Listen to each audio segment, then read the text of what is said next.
আপনি কি একজন ইজি বাইক রাইডার? দীর্ঘদিন পানি ব্যাটারি ব্যবহার করে নাজেহাল অবস্থা?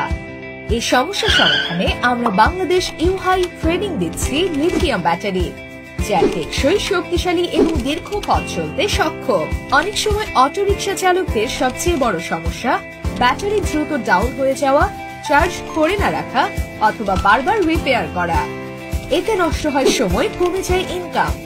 সেই ধারাবাহিকতায় আমাদের ব্যাটারি তৈরি করা হয়েছে সর্বাধুনিক প্রযুক্তিতে, যা দীর্ঘ সময় চার্জ ধরে রাখে এবং কম মেইনটেনেন্সে চলে। আমাদের লিথিয়াম ব্যাটারি দিয়ে আপনি অনায়াসে ৬-৭ বছর অটো চালাতে পারবেন। একবার চার্জ দিলে চলবে প্রায় ২০০ কিলোমিটার। প্রতিটি ব্যাটারি কড়া কোয়ালিটি কন্ট্রোলের মাধ্যমে পরীক্ষা করা হয়, যেন আপনার ব্যবসা চলে নিরবচ্ছিন্নভাবে। আমাদের ব্যাটারিতে পাবেন দীর্ঘস্থায়ী পারফরমেন্স, কম চার্জে বেশি পথ, সহজ রিপ্লেসমেন্ট ও ওয়ারেন্টি সাপোর্ট এবং সাশ্রয়ী দাম। বাংলাদেশ